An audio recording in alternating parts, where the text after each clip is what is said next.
Hey everybody, welcome to episode 34 here on What About Therapy. I'm Enoch and Austin. I'm a certified mindfulness life coach. And I'm Austin Ivy, and I'm certified in the basics of acceptance and commitment therapy, and we're both going to school to be marriage and family therapists here in Utah. In this episode, we're going to be talking about what's called the Biopsychosocial model. We've talked about this quite a bit in our past episodes, and so it's about time that we explain what it is and go a bit in depth. Let's get right into it. Let's do it.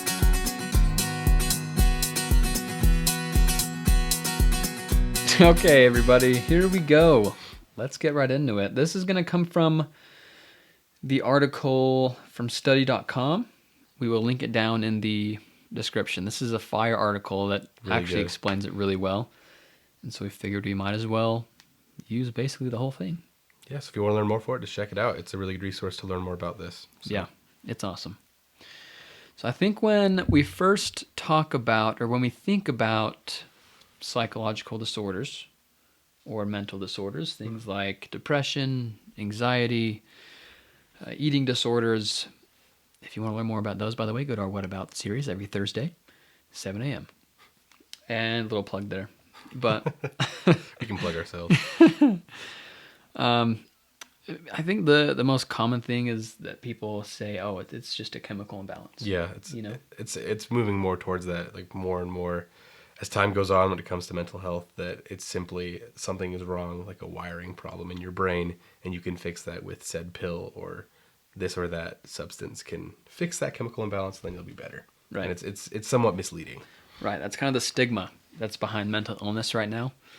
And the biopsychosocial model, or we'll probably refer to it as the BPS, it's a lot smaller, easier to say. Yeah, not a tongue twister. Yeah.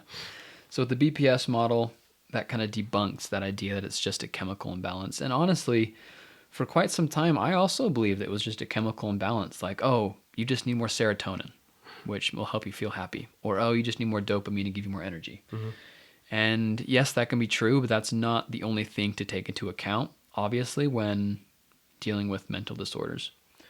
So the BPS model was developed by George L. Engel and John Romano of the University of Rochester in 1977.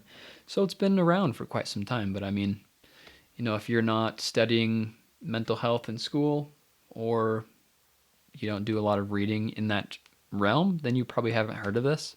I learned about this for the first time, when was it, like 2 months ago or something? Yeah, for me, it was last semester when I first heard of this. Yeah. And so, like 4 or 5 months ago for me. Yeah, so fairly recent. Yeah. So what's interesting about this model is that, opposed to the medical model, which was used before the BPS model, which focused on mental disorders as being a disease, the BPS model is more of a holistic approach in realizing that each individual is unique. And we all have our own experiences, thoughts, feelings, family history, and no one person is the same. You can come from the same family. You can even be a twin, right? And you won't be the same. You'll experience things differently. Obviously, they have more in common than the average person who doesn't have a twin. But regardless, there are still differences that make you a unique human being. And I think the BPS model it's a really beautiful approach to mental health.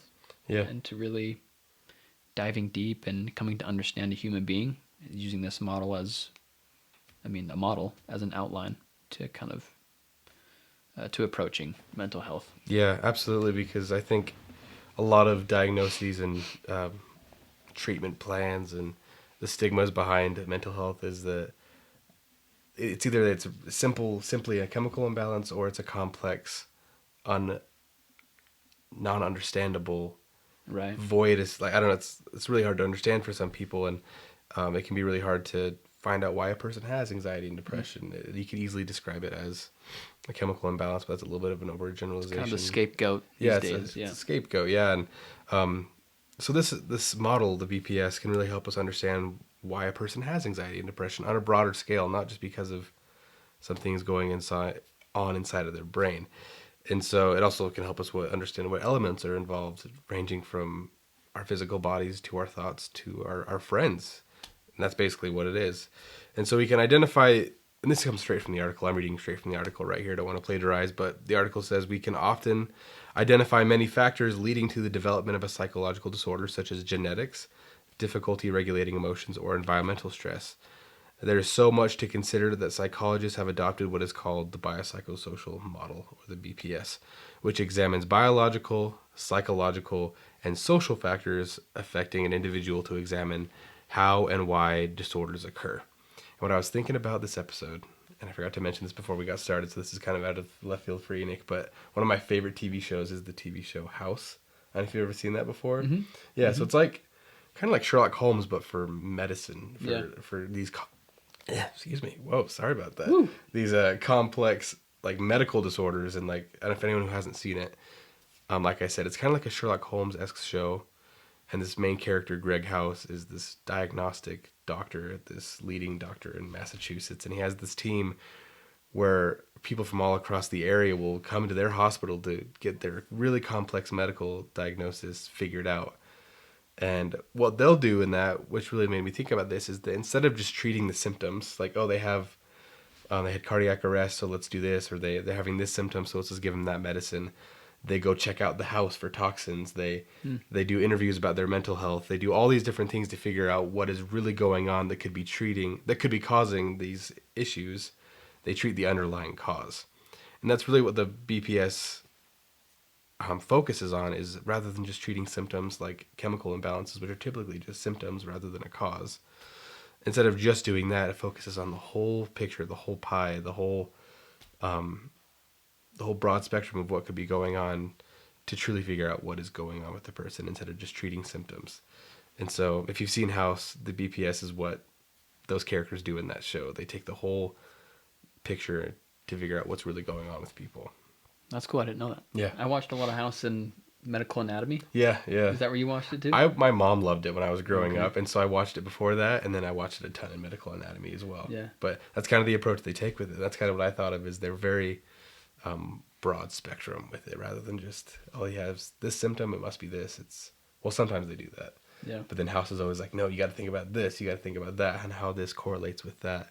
And that's kind of what psychologists that use the BPS, that's what they do, is they could say this person has anxiety symptoms, so it must be not enough serotonin, and so they would, a psychiatrist or a psychologist would just, I don't know, prescribe some SSRI or benzodiazepine or something, when in reality it's because they miss their friends across the country, and that's a social thing, not a chemical thing. Yeah. And so we're going to get more into that, but that's what I mean when I say not just treating symptoms, and why I bring up that TV show is because a lot of doctors even just do that with actual physical things, Right. like diabetes and other, I guess, physiological. ADHD. ADHD is a Things big like one, that. yeah. Just prescribing medicines and pushing medications, when the real issue is something either social or psychological, and you're just missing the bigger picture. And so this helps us see that bigger picture. This model does, rather than just seeing the little minute details that could oversimplify what's really going on. Yeah. It really helps you see that people that struggle really have a lot more going on than you know. It's not just, oh, he has something wrong in his brain. Like, no. Yeah. There's a lot more to that person's life than you'll probably ever know. And so it can also help you, practice some more empathy and kind of put yourself in their shoes. You don't know what's going on exactly. And so it'll help you show more empathy towards people. Mm-hmm. But, okay, so the first area of the biopsychosocial model, it's in the name, so it's bio, or biological. Now, again, this is going to come right from the article, then we're going to talk about it. So the bio component of this theory examines aspects of biology that influence health. These might include things like brain changes, genetics, or functioning of major body organs such as the liver, the kidneys, or even the motor system. For example, and this article gives awesome examples through every section. So the first one here, for example, let's say that Joanne has an accident that leaves her with reduced movement in her right arm. This biological change might influence how she feels about herself, which could lead to depression or anxiety in certain situations. And so it's a great example of how something that happens physically, like with Joanne's arm here, Poor Joanne. She's in every example here. Yeah, poor. Yeah, she's Hard life. had a rough time. Yeah. But because of this physical ailment, this physical issue that she has with her right arm, it can also cause things like it says, to feel bad about herself, which can cause things like depression and anxiety. And so instead of just saying, oh, she's sad or let's say she has depression or anxiety, someone would say, oh, chemical imbalance. But they may not know that her right arm can't work fully, which that's the main cause of her depression. And so you see how kind of those biological factors can play a role in the psychological, or the social aspect of these things. And all of these play off each other as well. And sometimes in every disorder, there's one section that's usually going to be bigger. And for things like depression or anxiety, yes, like things like biology, like genes, your predispositions can be bigger. Let's say even half the pie. So think of a pie, and there are 3 slices, and half of the pie could be biology. Like, yeah, it really could be. Part of it can be a chemical imbalance. That can play a big role, like half of the problem. But it's not the whole problem. We also need to take into account the psychosocial and social, or psychological, sorry, psychosocial. Yeah. But yeah, psychosocial, both of those play a role as well. And so sometimes, each piece, each mental disorder, each person, the pieces are going to look different in how much of a role they play in their life, but all 3 will most of the time always play a role. Exactly, and that's something that this article points out in depth in the parts that we're not really going to be talking about, but it gives this. I guess I should say first that whenever you look, if you Googled right now on your phone, on your laptop, biopsychosocial model, you would get a bunch of Venn diagrams, like, but the 3-part ones, like the circle on top and the 2 circles on the bottom, like a pyramid.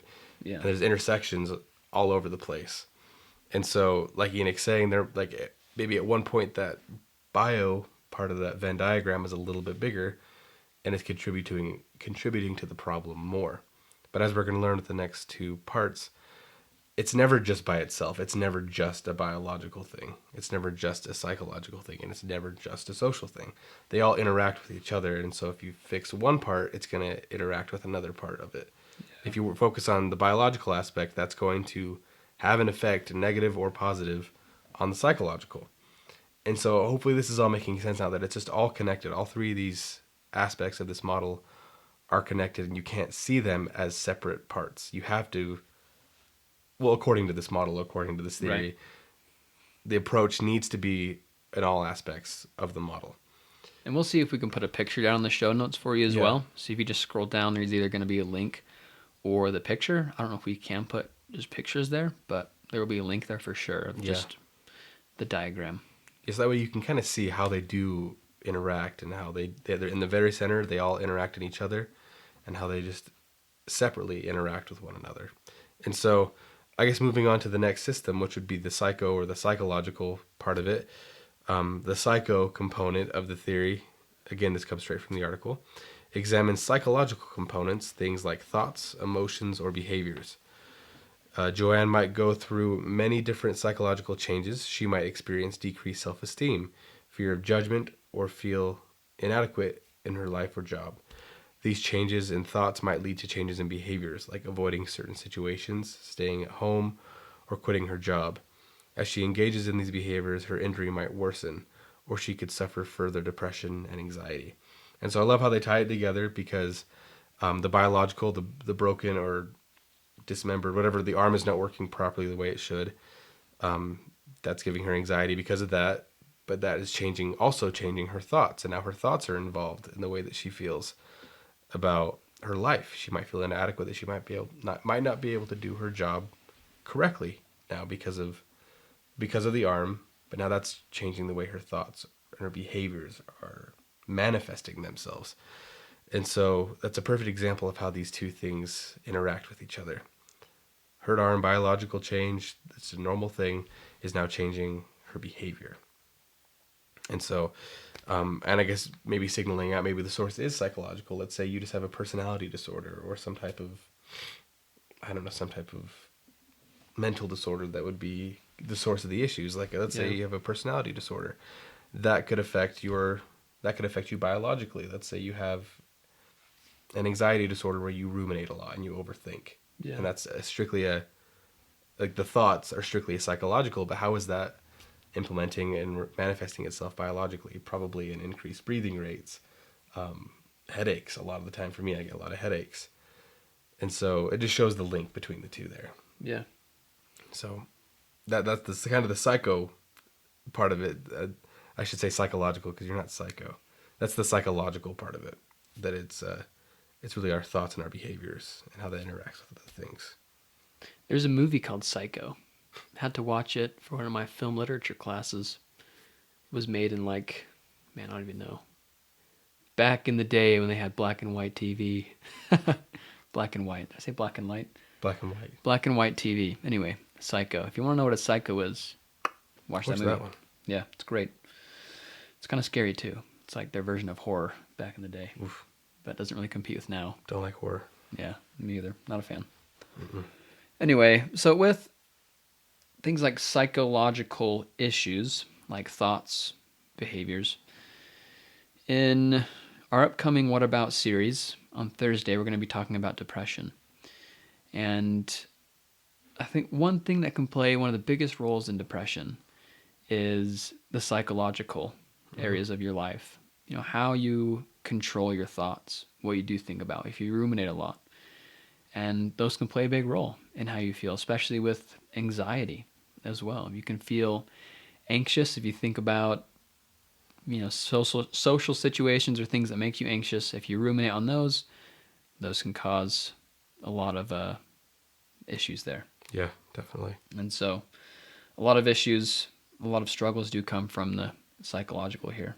And same thing with all of these. I mean, they all have their piece of the pie. Yeah, and for good reason, they're all linked together. Right, like they all have exactly. their very important sections. That's the whole point of the model, is that each one of these are equal parts. There's not one that's more important. Biological is not more important. Psychological, and vice versa. Now that we're talking about social next, that's just as important as taking care of your biological and psychological health. None of them is more important than another, but one can play a bigger part in a certain issue. Yeah, that's kind of what that's the distinction we're trying to make here. Is that when it comes to healing, I guess, all aspects need to be focused on, but there could be one aspect that's causing more of an issue. Right. So yeah, just keep that in mind. All aspects of your life, every part of you is important, just as equally. Just some others might play a bigger role. Yeah. So let's go on to the last section here, which is the social aspect of the biopsychosocial model. The social component, again, this comes from the article, of the BPS model examines social factors that might influence the health of an individual. Things like our interactions with others, our culture, or our economic status. A possible social factor for Joanne could be her role in her household. Perhaps Joanne is a new mother. An injured arm might reduce her ability to care for her new baby. Being unable to fulfill this social role might trigger problems with her husband or other family members, causing Joanne stress that could lead to further biological or psychological problems. So again, the article just ties it in perfectly here, how because of her arm, that can also play a big role in her social life, in her interactions, like at work or with the new baby, with her husband. That can put a lot of stress on her husband too. If she can't fully take care of the baby, then the husband's going to have to step in. And if he already has a lot of stress in his life, then that can make her life more stressful because he could kind of be angry or on edge a lot. And you see how this just is a loop that can go on and on and on, and these things feed off of each other. And so if you have one area one day where it triggers, you have a trigger with, let's take Joanne's example here. If her husband says, you can't take care of the baby because of your arm, and that puts a lot of stress on me, that can trigger the psychological part where she can think thoughts like, oh, I'm just not good enough, or I'm not a good mother, I'm not a good wife. And then all that, again, comes right back to the biological factor of she hurt her arm. And so they just feed off of each other, and they can be in a positive feedback loop. They can also be in a negative feedback loop, where when you focus on one area to try and heal and to mend, that can also heal and mend at least a part of different sections. So it can have a positive effect or a negative effect, like we just talked about. So all of this is just one big chain that everything is just linked to one another. If you don't know that by now, we've said that like 50 times in this episode. It's literally the whole point, though. Yeah, it's the whole model, Yeah. which I think, again, is a beautiful aspect of this model. It shows the whole person, not just one aspect of a person. Yeah, and that kind of leads us into our last little part here of what does this mean for you listening? Because each of you listening, each has their own very unique life, as we said in the beginning, and you have your unique issues. Let's say you have a really bad anxiety disorder, general anxiety, social anxiety, panic disorder. Maybe you're really depressed. Maybe you have bipolar. Maybe you have ADD or ADHD, something that you struggle with on a day-to-day basis that you are maybe on medication for, or have tried a bunch of different things. And for you listening, this model can help you understand that your struggles, both mental and physical, you could apply this to your physical life as well. Let's say you have some type of physical condition, it links perfectly. But what a good reminder is when you think about said issue, you're probably thinking about that right now, that issue is linked to many aspects of your life, biologically, psychologically, and socially. So when you're trying to heal, the best thing you can do is to take a step back and to go through this model, to think about and try to find areas in each aspect of the model, biologically, psychologically, and socially, that could be contributing to the problem. Like, I guess for Joanne, for example, her arm is not working like properly. Let's say it's some type of nerve damage. She can't move it properly. Is that the real issue? Or is the real issue that because of that, she cannot perform properly at work, and that's making her depressed? So does she need to find a new job where she doesn't feel so much of a burden on other people? And so hopefully that's making sense to where some might look at her and say, oh, it's the arm. Or some might look at her and say, well, because of the arm, now she has a chemical imbalance, so we need to treat that. Yeah. But the whole point of this is to take a step back and go through each aspect of the model and find all the things that are contributing to the problem so you can treat the issue and not the symptoms. Because when we treat just one area, we could be missing the underlying condition. We could be missing the underlying problem and just be treating the symptoms rather than curing the disease. And so the best kind of healing comes when we focus on all aspects of our life. And that is kind of the shift that I know I'm going to try to make going into my years as a therapist, and that we're trying to make, and that a lot of mental health professionals are trying to push, that it's not just one thing. It's not. Humans are so complex and so very complicated. Man, we're so high maintenance sometimes. But beautiful. Beautifully high maintenance. Beautifully high maintenance. And so it's great. And with that being said, if you focus on one aspect and you neglect, let's say the problem you think is psychologically, you need to try to fix your thoughts and try to control the way you think a little bit more. If you just focus on that and you neglect maybe some of the biological problems and the social problems, the issue's really just going to get worse. Mm-hmm. And so that's why I think people get worse as they try to go through treatment, because they really only focus on one aspect. If you think mental health, and I have a huge beef with an app called Cerebral. I always see this. They see mental health care as pills, from what I've found. That all the ads are like, I couldn't afford mental health care, and it's really just medication. Yeah. And that's a huge aspect of mental health care for a lot of people, and for most people need that to help them heal. But as we've said multiple times on this show, pills are not mental health care. They're not the answer. It's not the answer. It's an aid. It's like a Band-Aid. It's like a cast. Yeah. It's so many things, but it's not a cure. Ever. I'll say it's never a cure. I'll go as far to say that it's never a cure. But I guess going back to that, I don't know why I brought up that app. I have no beef with the founders. I'm sure they're trying to do great things, but I think it can be quite misleading. Right. That just taking a pill is all that you need. And if you've learned anything from this episode, you probably now know that that's not the case. It's so many different things. You need to focus on your relationships. How are your relationships maybe contributing to your anxiety? Maybe you have a friendship that you lost, and that's causing the chemical imbalance.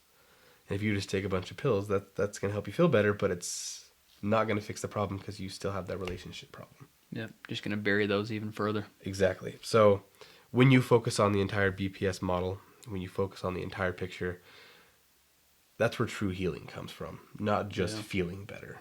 Yeah. And I think that's the message we're trying to send today, that you can truly heal when you focus on all aspects of your life instead of just feeling better for a short amount of time and then just going back to where you were. Yeah.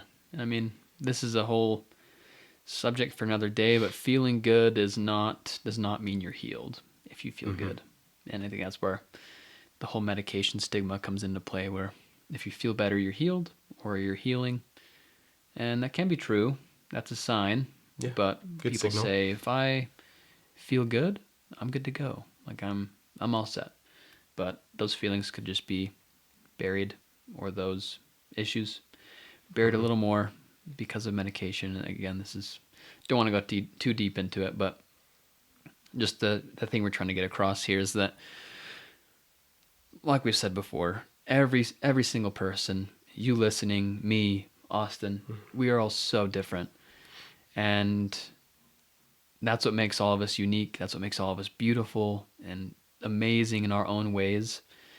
And we need to be treated as such, which means going from every point of view, every angle of our lives to try and see kind of where the main issue is and to kind of treat every area of your life. So I hope this episode made sense. If not, re-listen to it. Shoot us a message on Instagram. Leave down in the comments below on YouTube, or you can't really leave comments on a podcast, but you can leave a review. So if you didn't like it, hey, put a 1-star review and say why. I hate the biopsychosocial episode. Yeah, like if that's the case, then say it in the review. Let us know. I mean, you don't get a us. bunch of feedback, but it would be awesome if you did, and it would really help us. Yeah, it really would. Yeah, so hope you learned something new, and hope you can apply this in your life. If anything, you can just remember this and realize that everyone who has struggles, which means everyone, we all have issues, we all have struggles. There are a bunch of different factors that affect those issues and that affect that person. And so this is just a gentle reminder to do your best to be maybe a bit more kind, a bit more polite to that person you see in the morning at work, or maybe a student if you're a teacher that's really annoying. Or a coworker. Or a coworker. We all have those. Yeah, we all have those, but just think about all these different factors that can play into their life, that do play a role in their life, and it can have a drastic effect on how they act and how they behave. That coworker could have something biological that is really bugging them, or a relationship that's bothering them, or some type of psychological disorder. And so, like Enoch said, use this as an opportunity to maybe become a little bit more empathetic to the people around you, because there's so many aspects of human life that could cause them to be a little less than, or feel a little less than. So hopefully maybe a little bit more aware of all the things that can contribute to a person's, mental status. Yeah.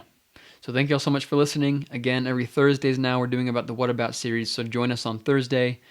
We're going to be talking about depression this Thursday. So a little teaser there. But taking us out, as always, is the great, the wonderful, the talented Danny D. Thanks for listening. What about therapy? What about therapy? What about therapy? Yeah. What about therapy? What about therapy? What about therapy? Yeah. What about therapy? What about therapy? What about therapy? What about therapy? Yeah.